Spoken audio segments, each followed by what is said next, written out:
Excellent. Well, welcome everyone. Thank you so much for joining us today and taking time out of your day to be here.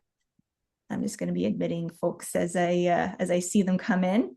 On behalf of Literacy Link South Central and eChannel, I'm pleased to welcome you to today's webinar, Assessing the Get Set AI Relationship, Where You Are and Where You Want to Go Next. If you don't know, my name is Sarah Govero. I'm the director of eChannel at Contact North, and I'll be your host for this session. I just want to do a land acknowledgement to start us off. We respectfully acknowledge that Contact North's work and the work of our community partners takes place on traditional Indigenous territories across the province. We are grateful to be able to live and work on these lands. We express our gratitude to the First Nations, Métis, and Inuit people who have cared for these territories since time immemorial and who continue to strengthen our communities across Ontario. So we are using Zoom meeting this time, so you do have access to your video and mics. We just ask that you just keep your mics off unless you are talking, just to avoid any feedback from there. The chat is also open, so feel free to use that to engage in the session, either through questions or dialogue. Yeah, that's about it from me. I'm going to hand it over to Jeremy Marks, who's the project manager and EdTech researcher at Literacy Link South Central. So thanks, Jeremy, and over to you. Thank you very much, Sarah.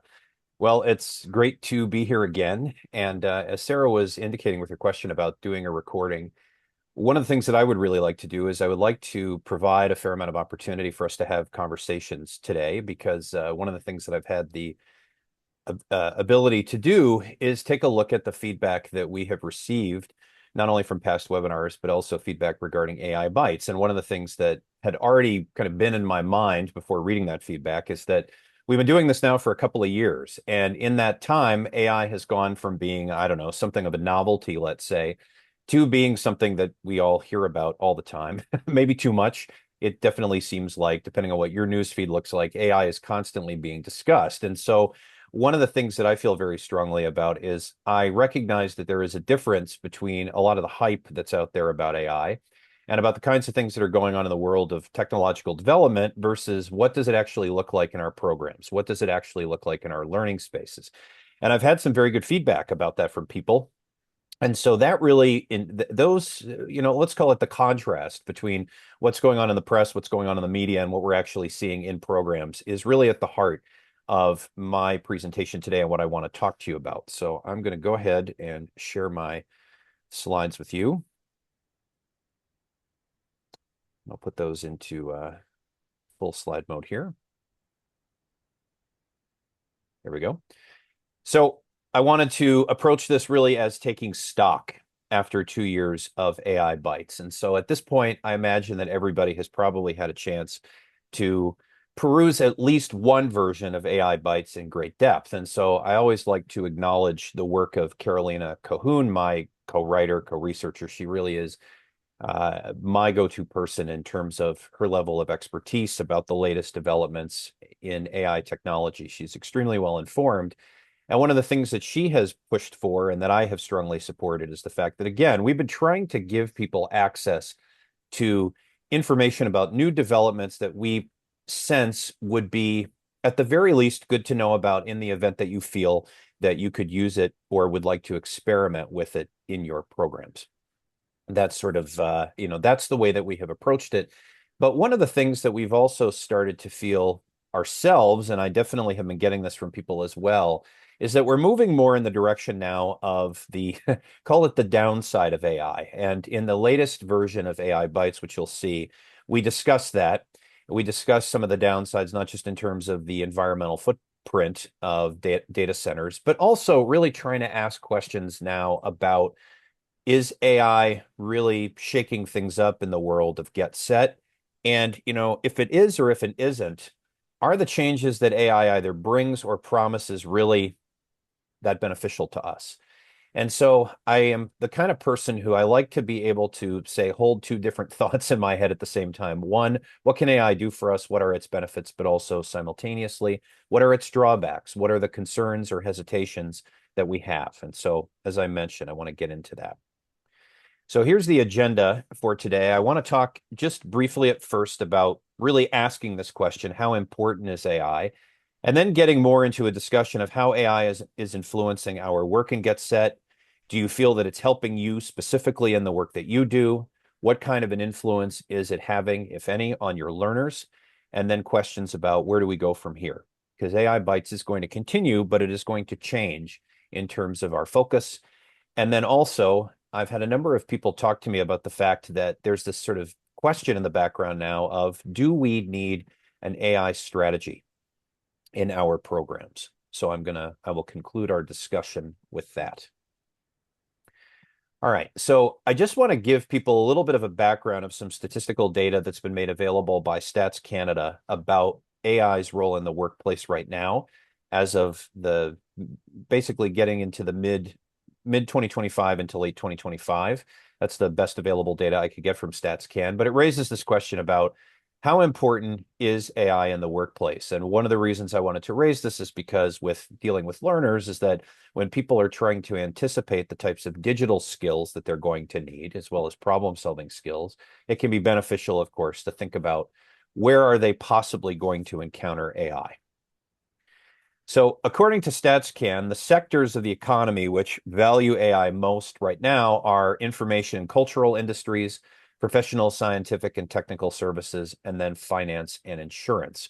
Now, how much of a likelihood your learners are going to be entering into these professional fields, I don't know. I mean, I think that a lot of what I have seen has to do with more knowledge worker as well as financial worker positions. Now, I know there are people who have aspirations to reach that level in terms of their professional lives. So it can be helpful to think about the fact that these are sectors of the economy that are embracing AI. I think that my suspicion is we all have an intuitive sense as well that a lot of the knowledge work that is being done, or what we call knowledge work, has definitely been an area where there has been an embrace of AI, especially because there are questions about what AI can do, not only in terms of our workflows, but also the influence that it can have on our problem solving capabilities, on our creativity. So I thought that these data points were worth presenting. So like I said, this is from the Government of Canada, Statistics Canada from 2025. And then it's interesting too, which sectors of the economy value AI the least at this point. And you can see them here. And that should be not a percentage, but actually an ampersand, accommodation and food services. Agriculture, forestry, fishing, hunting, and then transportation and warehousing. And I have to admit that the transportation and warehousing part surprised me a little bit, just on account of the fact that transportation and warehousing, of course, have a lot to do with logistics. But apparently, as of this point, this sector of the economy has not really yet brought AI substantially into its daily operations.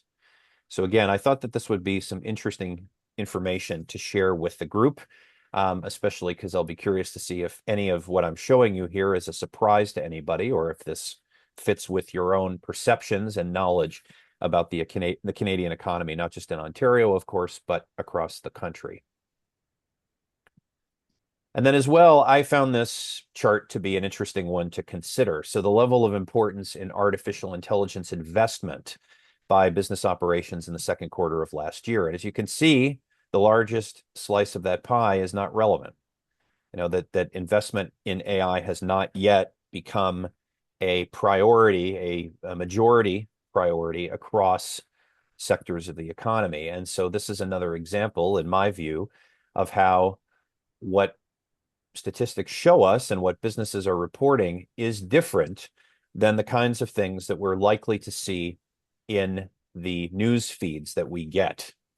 Because again, there's a lot of discussion about AI as a frontier for investment. There's a lot of discussions about the what ifs of how it is going to impact education, how it's going to impact industry. But where are we actually right now?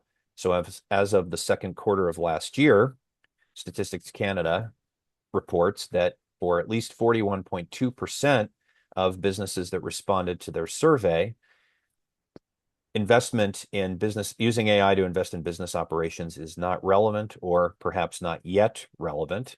I think there's also some question these days about, is AI going to, shall we say, colonize industry in quite the way that has been promised? And I think that's also an interesting topic for perhaps further reflection. And I should mention here as well that if anybody would like a copy of this data after the presentation is over, please let me know and I'll be happy to share it with you, including the Statistics Canada report that I'm referencing. All right, so connected to this, of course, is also which AI is currently most in use among those businesses that rely on it primarily, and text analytics, data analytics, virtual agents and chatbots, and then also marketing automation. So again, I think that this is some useful information as well, especially if you have learners who are considering going into areas of culture and knowledge work, to have a sense of, okay, if that's an area of aspiration, what features or what facets of AI are they most likely to encounter? So again, this is what Statistics Canada reported for the second quarter of 2025. Okay, so that's a little bit of a background. Now I'd like to delve in a bit in terms of how AI is actually influencing our work. So you may have seen that Sarah very kindly sent out a survey, I believe it was in early March, to try to get a sense from people about the influence that AI is actually having on the work that we do and get set. And so this is just some basic findings that the things that people reported on are that they are using AI primarily for summarizing and drafting documents, refining activities and exercises, and using it as well for slideshows and presentations. But I would like to pause here for just a second because I'm curious to see among attendees, is there anything that you are using AI for that, of course, is not mentioned here? Would anybody like to volunteer that information?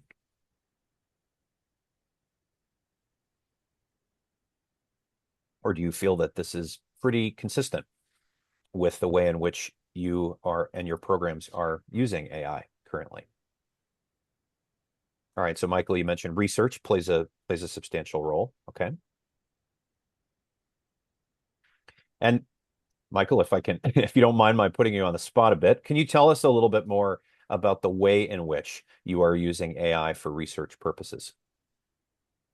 Sure, Jeremy. Thanks for asking. It's one of the um, ways I've been using it for a while. It's gotten a lot better.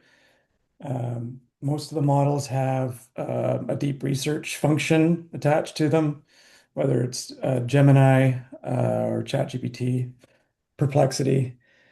If you're looking to put together assemble very quickly as much, and it depends on your prompt and what you're looking for, information on a particular topic that might help inform what kind of programming should you be offering? Are there new methods in adult education and adult learning that I should know about? How does this process compared to other processes? I'm just throwing some examples out there of things that I have used. I've also done it to help inform whether there's validity in going forward with a particular project proposal, for example.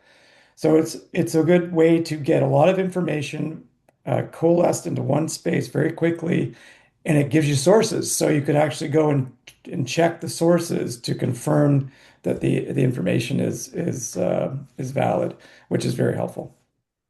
Thank you for that. Yeah, that's great. I found that in my own use of it, that the deep research function can be really helpful. It's an interesting subject matter, I find, because of the fact that I have the opportunity to see this both from the instructional side of things as well as from the network side of things because of teaching that I do for Fanshawe. And so one of the things that we talk about with learners at Fanshawe is how can you go about using the research function in a way that is ethical, that's not going to create any conflict in terms of actual content generation. Because of course, when we're talking about helping people go about writing essays or even just being able to, get to a point where they're comfortable answering questions of a deeper level on a subject matter area, one of the things that we talk a bit about is what are the ethical ways of using AI for research, but also connected to that is how do we know when we're getting information, that AI, for example, is collating for us, that we are truly absorbing that information and then integrating that into our thinking and our ability to articulate our understanding. So I find that to be a very interesting way to think about AI, especially when you're looking at it from the proposal, the coordination, the research standpoint, and then also how learners, for example, can use it as a way of feeling not only better informed, but also as a time-saving device. Because I'm also noticing in the chat, Trudy, I appreciate what you mentioned here about that you can use it to collect info. So for example, it's easier to find StatsCan information by using AI instead of trying to find it on the website. Absolutely. I mean, it definitely has a way of course, synopsizing information.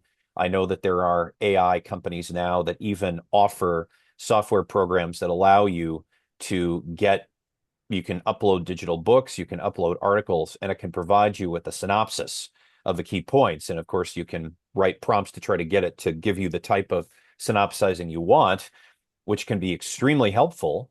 But it is, I think, for our purposes, it's an interesting thing to think about in terms of there's, let's call it the administrative side of things. And then there's also what does it look like from the point of view of the instructor and the learner in the classroom.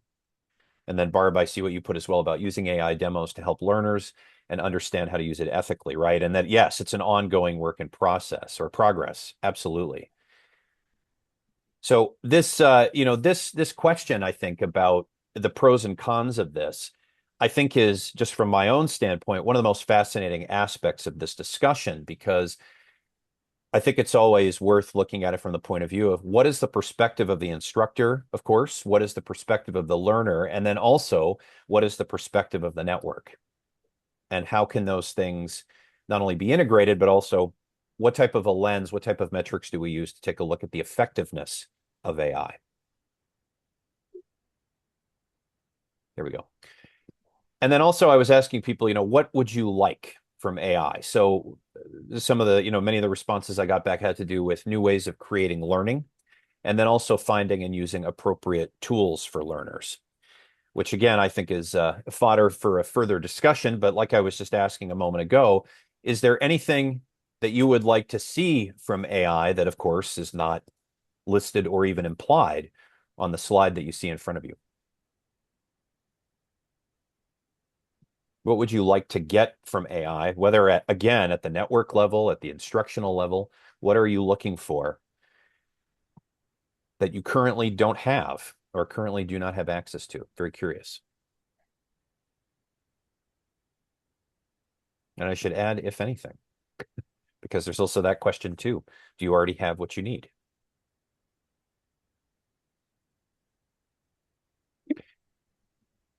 Because I have found from some of the feedback that I have received that there are some people who feel that it has not really made that much of a difference in terms of, for example, their instructional practice. And Brandy, I see you're mentioning efficiency, time saving for reporting. Definitely. I certainly find in terms of my own practice that I have used AI as a way of actually working with transcription. So if I've had to do interviews for some project work at Literacy Link, what I've done is I've conducted interviews, lengthy ones. I mean, these are interviews typically an hour or longer. And what I'm able to do is I'm able to have AI help me with not only the transcript, but also with the actual video itself as a way to pull out salient points that I want to use in terms of turning that interview into an article. So it's been very helpful for me in terms of developing a method, not just in terms of reading data, but also using this for recordings as well. And I've used that as a way of then presenting a synopsis or an article about the interview that I conducted with the interviewee and asking them, does this reflect, in your view, the main points and the tenor of our conversation? So I found that it has been a very helpful tool in that regard, which absolutely connects, Brandy, with what you're talking about with efficiency and time saving for reporting. Is there anything else that anybody would like to add? Okay, I will keep going. And Trudy, I see you said you find transcription to be not accurate. You've used it for putting together the meeting minutes, and some of it is complete gibberish. Yes, absolutely. And so to that point, where I have found transcription to be an interesting exercise is that when I have looked at transcribed notes from Zoom meetings, for example, from Microsoft Teams meetings, is that that problem of transcription not capturing everything accurately has shown up, especially if there has been background noise. And so what I've found to help me with that method that I was mentioning is I will go in and I will listen. I'll consult my notes. I will listen to the recording, and then I will compare my own takeaways with what the AI offers. Because one of the things that I'll do in trying to get a short article that really condenses or encapsulates that conversation is I need to vet what AI is offering. So I think that that really is a key point. I often think of this kind of connected in a way to what we all know about AI and hallucinations, that we can't simply assume that it is going to be an absolutely accurate record of a conversation, just like we can't assume that when we ask AI stuff that we can be absolutely certain that the information that we're getting back is fully accurate. So I think that's an excellent point.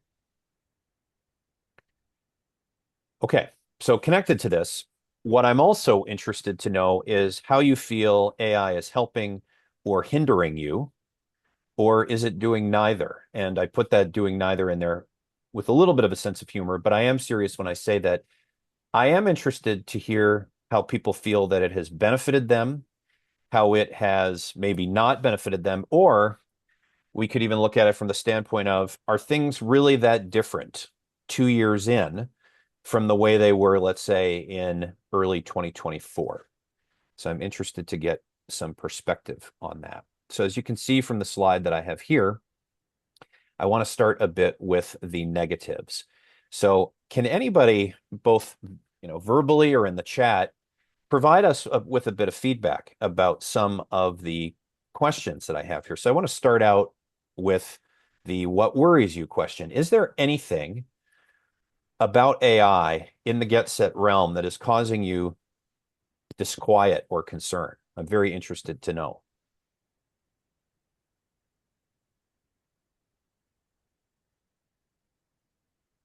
Okay, Brandy, losing critical thinking skills. Absolutely.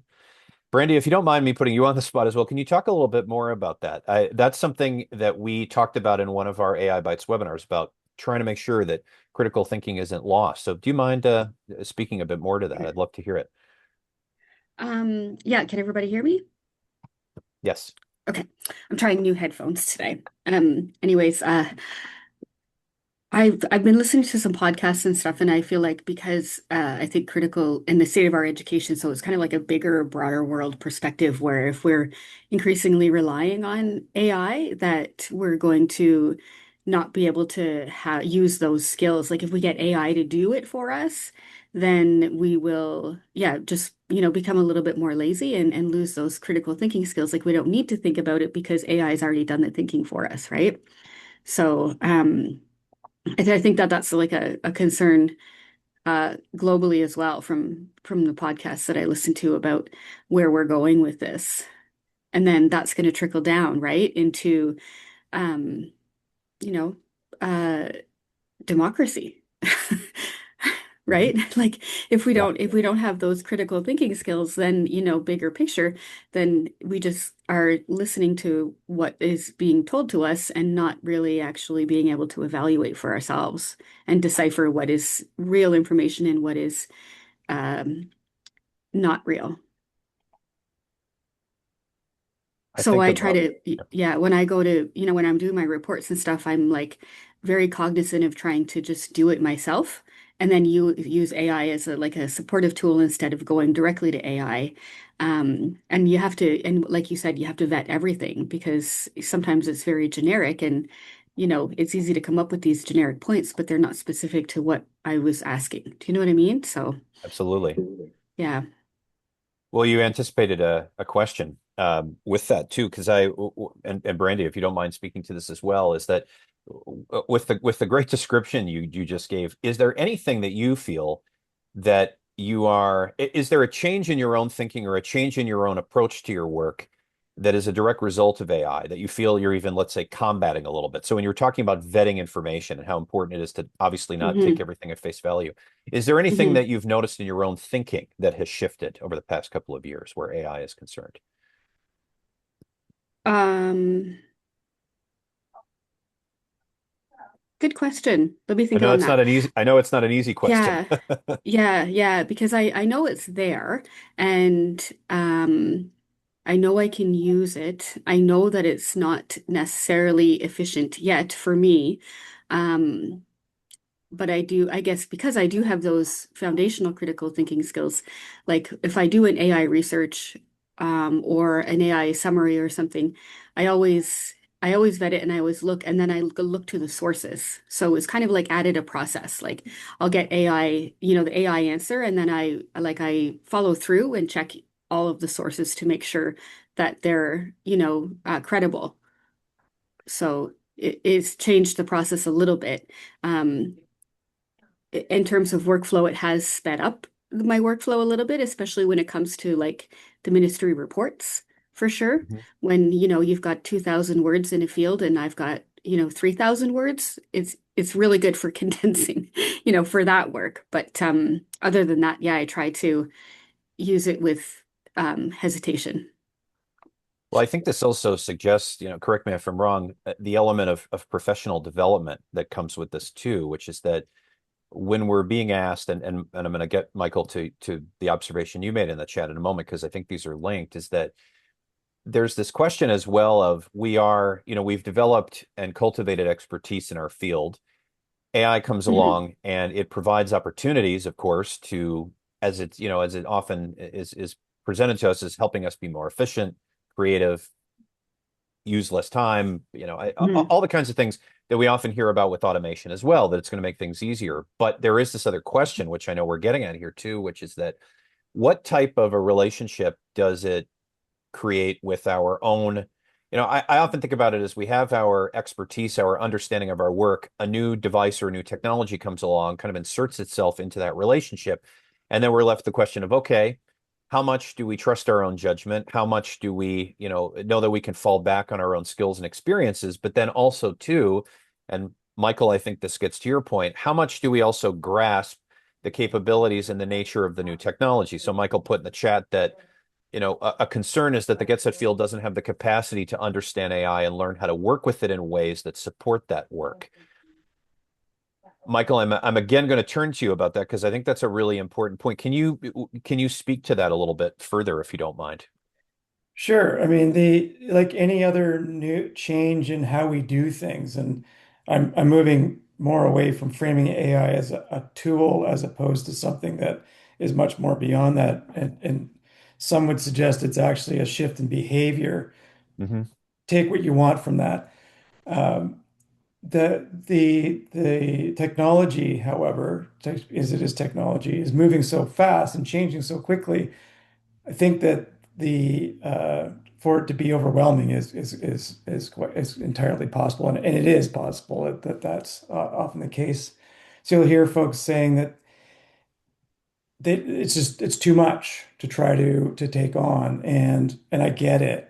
Um, and so for people to like any other significant shift in how we do things, because I think that's what AI has done. And to Barb's point, and my reply to Barb made it great. Like this is a significant piece in the Yes. education field around how do we manage assessment?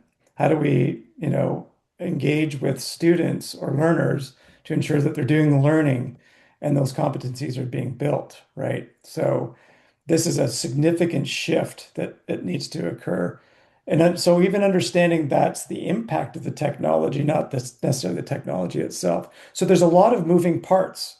So it's really great, Jeremy, that you and Sarah at Contact North are doing things like this. And I think that this is the kinds of things that we all need to be engaging with as much as possible in the get set context.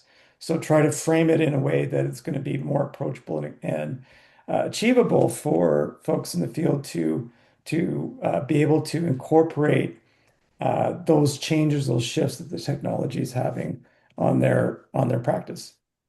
Thank you. And thank you for that. And thank you for the observation. I think the impact on assessment, like you're talking about, is a really important one. And Barb, I really liked as well what you put in the chat, because one of the things, I'll give a very specific example that I think that connects both, Michael, with what you said, and Barb, the example you're using is that, so in work that I do, when we require people to write essays, for example, and I know I was mentioning this earlier, one of the things that comes up is that we will sometimes have learners who, English, of course, is not their first language. So one of the things that they're doing is they're concerned about being able to meet the requirements of the assignment.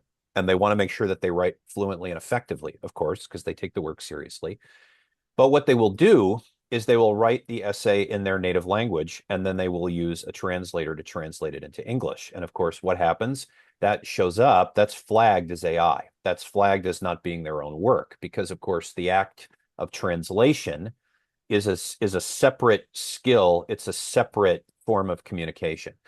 And so one of the things that we've had to address is the fact that it is not difficult for a person to find a translator and use it to just take an essay they might have written in Arabic or in Spanish and then run it through the translator. And so I've had to have conversations with learners about this, because to them, that's not AI. To them, AI and unethical use of AI, of course, is if you say you've got your essay topic, you put it into a chatbot, the chatbot writes the essay for you. Obviously, they see right away that's unethical. But we've had to have this deeper conversation about, okay, well, what happens when the technology is actually becoming a mediator for you in terms of your communication skills? I mean, there's a lot of ways, of course, in which technology mediates our understanding and our relationship with topics. But this is just another aspect to, Michael, your point about moving parts, all these moving parts happening simultaneously, is that this actually opens up some challenging, but I think important questions about not just do learners understand what we are asking of them with the assignment, but do they also understand their relationship with the technology when they're doing the assignment simultaneously? So when we were focusing a few years back on digital literacy, especially in the wake of the pandemic, a lot of the emphasis was on getting people access to the online world. Many learners, of course, who had never had to operate in that realm before. So we would teach them things about how to use Google and about how to do internet searches and so forth. A lot of, what we would now think is kind of basic functions. AI has changed all of that, of course. And the fact that these tools are much more interactive and are much more, let's say, conversational, this has complicated that relationship. And I think also, to Barb, to your point as well, Michael, to yours, that has also complicated assessment as well. So where that's concerned, again, with the slide in front of you, is that I'm curious if I'm going to jump to the third question here, which is that I didn't ask, has AI failed to meet expectations? I suppose I could have asked it like that. I specifically wanted to phrase this as, how has AI failed to meet expectations if you feel that it has not delivered for you specifically in your work? And I'm wondering if anybody would like to speak to that specifically. Is there anyone who really feels that AI has failed to meet their professional expectations? If you feel comfortable sharing that, either verbally or in the chat.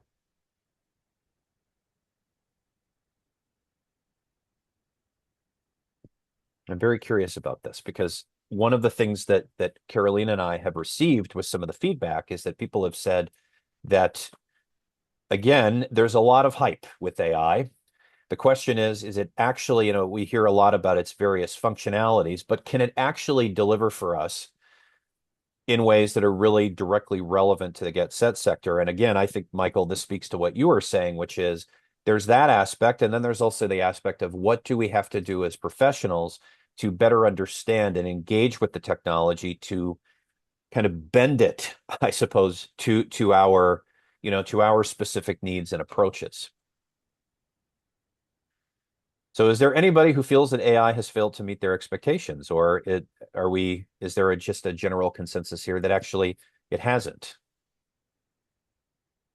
Okay, yeah. So Michael, to your point, sometimes AI fails us because we don't know how to fully engage the technology in ways that are effective. Definitely. Yes, and Barb, to your point, AI has failed to be socially and ethically responsible, far outside of Get Set, but more broadly. Yes. Would you actually, Barb, do you mind saying just a little bit more about how you perceive those social and ethical failures, if you don't mind?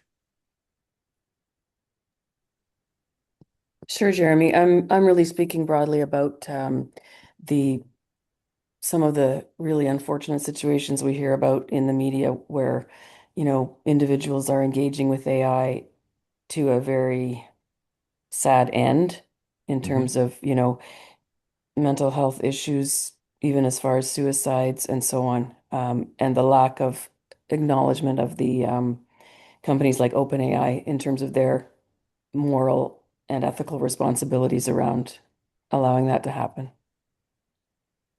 Well, and I think certainly from my perspective, that those kinds of concerns are relevant to us because, of course, the work that we do is not cut off from that broader social realm that you're talking about.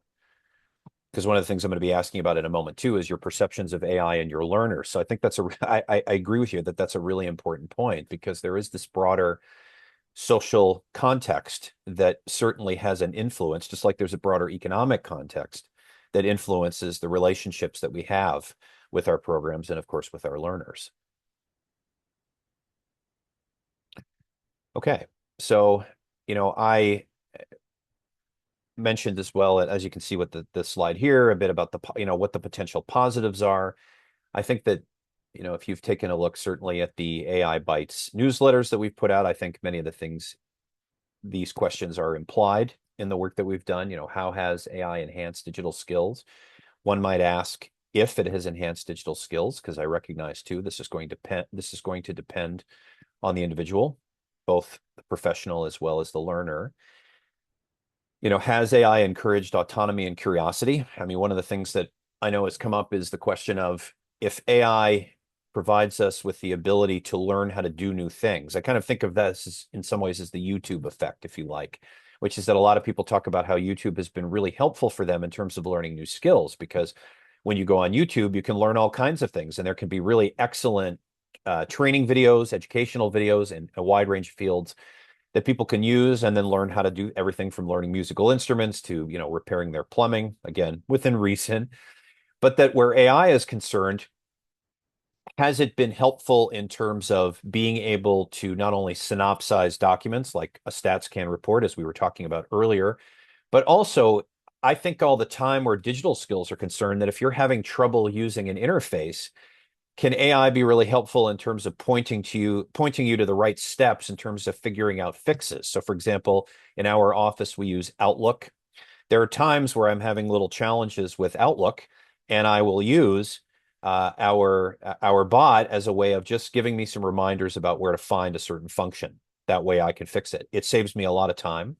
So, and I do feel that by using it that way, that has actually, just speaking only for myself, helped me feel that I've learned new ways of figuring out how to work with certain platforms just as a form of self-education.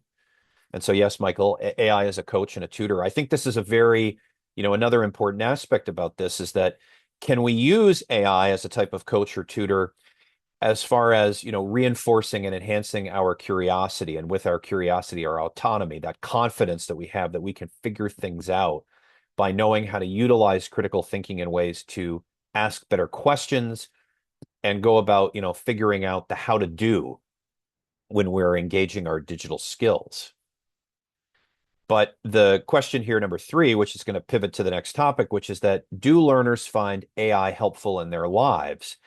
And so this is the next focus here, which is that AI and your learners. And I'm using a very old, so those who have seen my webinars before, I love to use old sci-fi as for my background. This is a picture from the 1970 film The Forbin Project, which is a very interesting film that anticipates modern AI. It's dated in some ways, but it is interesting and entertaining to watch as well in terms of what it does have to say about the present. But I liked this graphic of a relatively how small this individual looks next to a supercomputer. So what I'm curious to know is how has AI changed what you are hearing from your learners? In other words, what are they telling you? How has AI been impacting them? And Barb, I know you spoke about the issues about the ethical use of AI in assignments. I'm also curious to know what kind of learner feedback people have been getting about the way AI is impacting their lives, and if anybody would be willing to talk about that a bit. I'm curious too as well to hear how many people have found that AI has actually made their learners more suspicious of or fearful of the digital realm. Because when we were doing digital literacy training a few years ago, what I often heard from people, and we got a lot of feedback on this, was that the digital realm was very intimidating for people, especially if they had not had to use it much in their work or in their personal lives. But also now, of course, because AI is present in so many forms of entertainment, it's very present in the financial realm, etc. I'm curious if you are also hearing from learners that it has increased their concerns or their suspicion about the digital realm, as well as whatever positives you've heard. I mean, I'm interested in anything, in fact, that you've heard.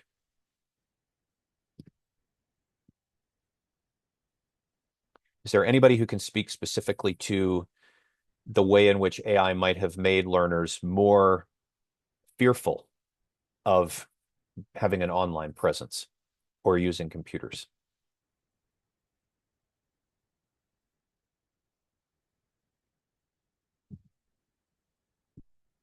I know that I have had learners that I work with through Fanshawe who have talked about the fact that they're concerned about the way in which, in order for their use of AI to be more effective, they're concerned about algorithms, but they're also concerned about the amount of information that they have to present with their prompts.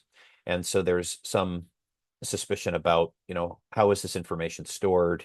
What kinds of things might I inadvertently be revealing about myself in terms of how I use it? Barb, I see you put that many learners embrace AI too much so as a quick fix and don't seem to understand the unethical use of it and are offended when called out about it, even in a tactful way. Yes, definitely. I've certainly seen that myself and also received some feedback about that.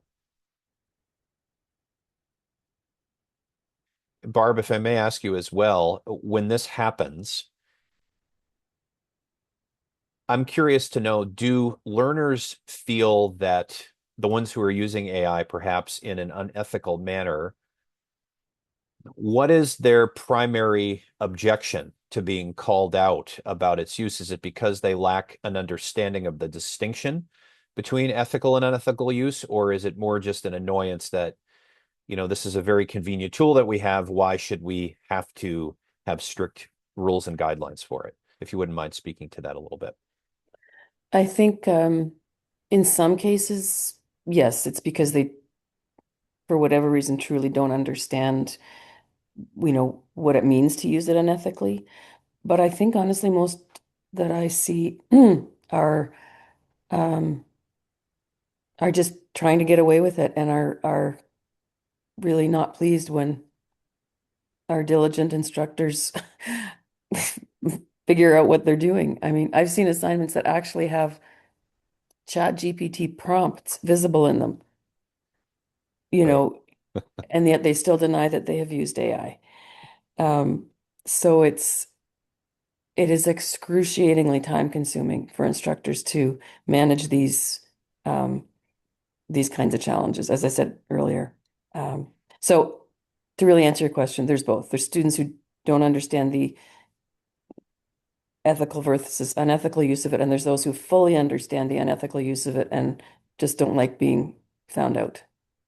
Do you find that when it comes to the time-consuming nature of it for instructors, is some of that also that it can be very time-consuming for them to figure out and then actually have the conversations with the learners who have violated that policy, that a lot of the time-consuming aspect is negotiating those human interactions? Yeah, I think both. I mean, there's the element of doing the legwork to determine that something has been AI generated or copied, or sources. I mean, a really common one is where they'll use ChatGPT to create a resource, a reference list, but the links don't go anywhere. Like Yeah. they're not even valid links, which is again a very obvious uh, misuse of AI. But yes, the interaction back and forth, trying to sort it all out is very time consuming in many cases. And it can also be a very much a teachable moment, Mhm. And some students do respond that way. Like they say, yep, I understand now that I shouldn't have, proceeded that way, and I appreciate you letting me know about that. So, it's not that they're all offended when we call them Sure. out. Some of them appreciate being, you know, having more guidance around the ethical use of it for sure. And then, we give them another chance, resubmit the assignment, Yeah. you know. Yeah, and I find too that related to that, because I know just from conversations I've had with people and my own experience, I mean, I know there's a lot of time and effort and care that goes into those conversations. So when we were having a previous AI Bytes webinar, one of the things that we were discussing is the fact that at the heart of all of this, of course, is the relationships that are built between the instructor and the learners. And so with that, a lot of that, of course, cannot be quantified, right? So the amount of time that it takes, sure, you can, try to do an estimate on how much time a person puts in, not only in terms of determining if something has been AI generated or not, but just the time and effort and certainly emotional effort that goes into being able to have a conversation with someone that is designed to be constructive. So to your point, Barb, that individual is also going to not only come away with an understanding, but feel that they can then resubmit, that there's an opportunity for further growth and learning and understanding here, that this isn't a matter of being shut down or being branded as dishonest or unethical, but that actually, as you said, there's a teachable moment here. But of course, connected to that is, what is the nature of the relationship like between the instructor and the learner? And of course, relationships themselves are, as everybody knows, a pretty substantial investment of time, as well as, emotional and certainly cognitive energy as well. And I also, Trudy, I saw what you put in there about how if you want to get an idea of what AI knows about you, ask it, and then be prepared to be offended by what it tells you. Yes. I think that's a good point as well.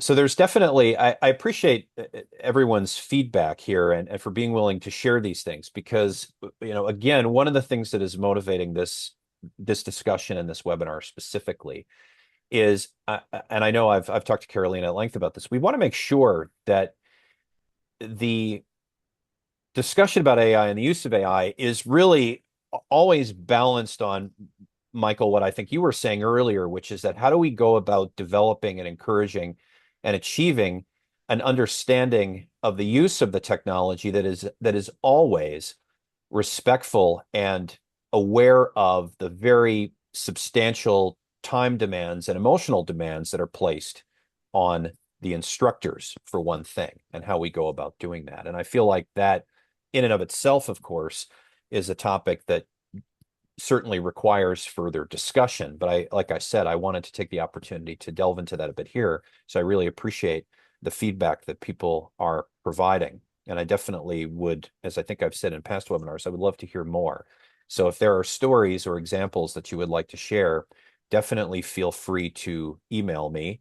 I know that my email typically appears in the AI Bytes newsletters, but I'm just going to put it again into the chat because, again, I am always interested in the feedback that people have. All right, so I am mindful of the time. So, there's the question, where do we go from here? What are we, when we think about the next year, where perhaps do we imagine that we will be in a year from now? What do we anticipate?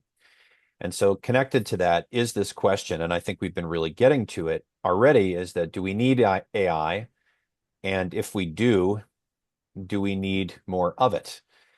So kind of simple way to put it is not just, what kind of AI, do we feel right now that it is in fact overall useful or beneficial to us? But perhaps more importantly, what are our needs? What are the things that if there's one thing that we can say that we most want to see AI be able to do for us or help us with, what might that be? So I'm curious if anybody would like to offer, let's call it, a wish list item. What would you most like to see AI be able to do for you in your professional practice in the next year? And again, feel free to put that in the chat, or if somebody would like to volunteer that aloud, I'm very interested to know.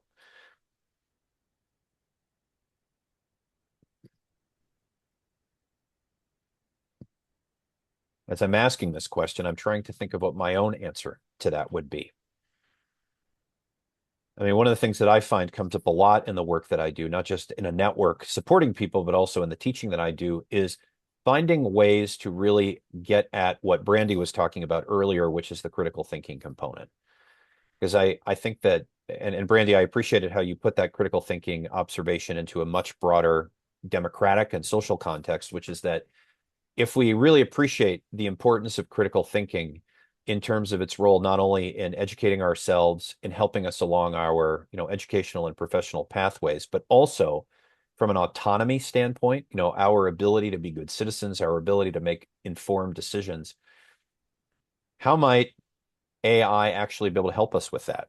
Or is it perhaps a fool's errand to assume that it can? I find my own bias lies more in Michael's direction, which is that I do still hold to the idea that the further that I personally explore AI, the more I am able to use that to kind of discipline my use of that, to use it as a tool to help me think about ways to come up with critical thinking exercises and so forth. But I'm curious about, what other people are looking for. So Barb, you put that as a get set manager for each channel. You would like to have adequate time to learn more about ways AI can support our learners and our program administration, and then to be able to pay instructors and staff to engage in more PD around AI benefits and uses. And there are definitely ways that AI could be beneficial. I absolutely agree with you about that. I certainly feel in my own professional life that I would like more time as well to better understand this. I try to do experiments myself, but I also realize that time is limited. But I definitely see that at a program level, what kinds of supports can we provide for people to really figure out how to best use AI in ways that are going to support their practice and that they feel comfortable with as well. So I think that's a great point.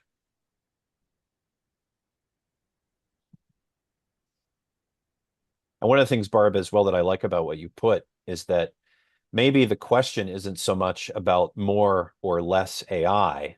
Maybe the question is more about how can we give ourselves or find time to think about it more in terms of how can it best be used? How can it fill a gap, or how can it help us in our own professional development take a step forward? Because with that forward step, we're also, of course, better able to support not only instructors, but also learners themselves.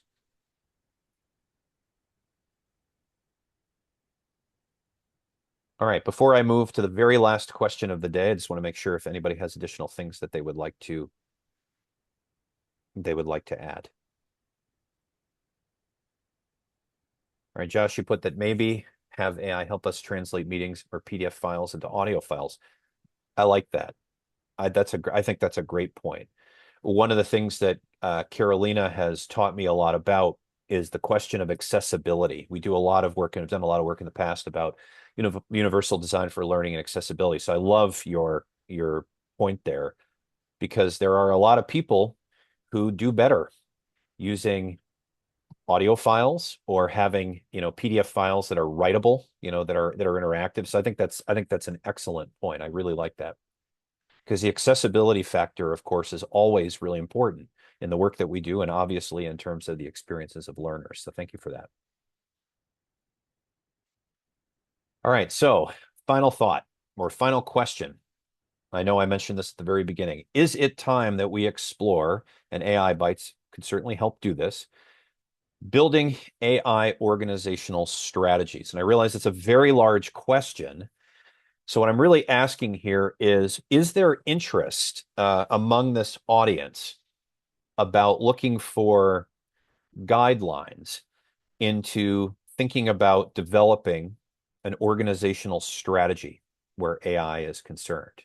And Michael, as you put, perhaps a set of AI guidelines for Get Set. Exactly. Absolutely. Are people interested in the idea of a set of AI guidelines specifically for Get Set? And Brandy, you were saying that one of your programs asked about AI ethics and policy this week. Great. Absolutely.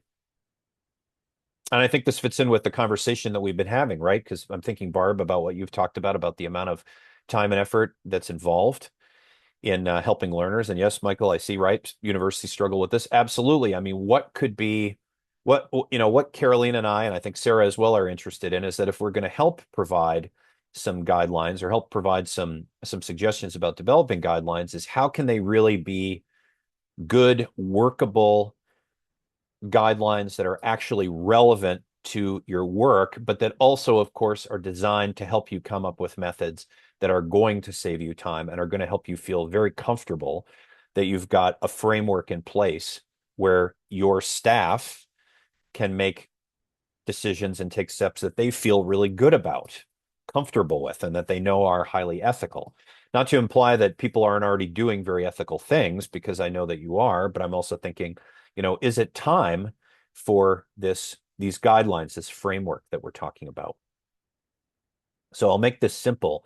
If you are interested in that, or you feel that that would be worthwhile, would you mind putting your hand up so I can do kind of a little count, a little poll here?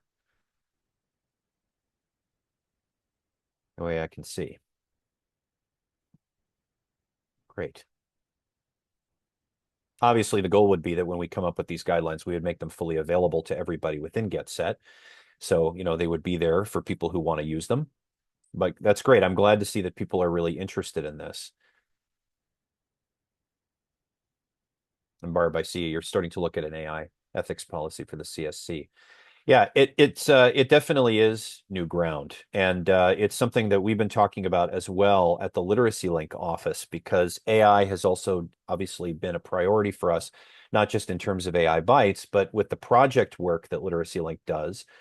AI has started to enter into some of that data collection work, especially for things like the Arise project. So it's been a further conversation that has taken place in our office as well. So it is interesting to see how a couple of years into this question about, now that we're really seeing AI at work in our projects, at work in our classrooms, what are the guidelines? What do we need to do to create a good framework? Okay, so it is 11 o'clock. And yes, Michael, I agree with you. A lot of excellent work has been done in this area. Absolutely. And I think it's great because we can leverage the work that has been done without question. So before we break, is there anything that anybody would like to share? I appreciate you spending the hour with me. I know this is end of year, literally the last day at the end of the fiscal year, so I appreciate the time that people are putting in. Is there anything that you would like to share before we stop?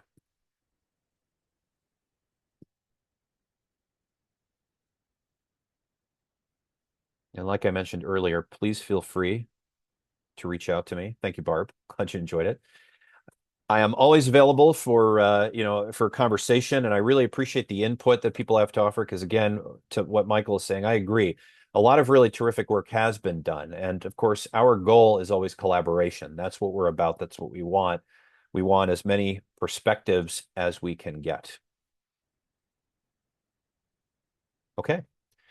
Well, thank you all very much for this. I really enjoyed it, and as I mentioned, I really appreciate the discussion. I think it was a really helpful one, and I'm always very grateful when people, like I said, are willing to put in the time to share their stories and to offer their perspective. It's certainly very helpful for me personally. All right. Well, I hope everybody has an excellent rest of the day and happy end of fiscal year. And here's to a new and very positive 2026, 2027. So thank you all again. Thanks, Jeremy. Thank you, Michael. Good to see you. You too. Talk soon. Definitely.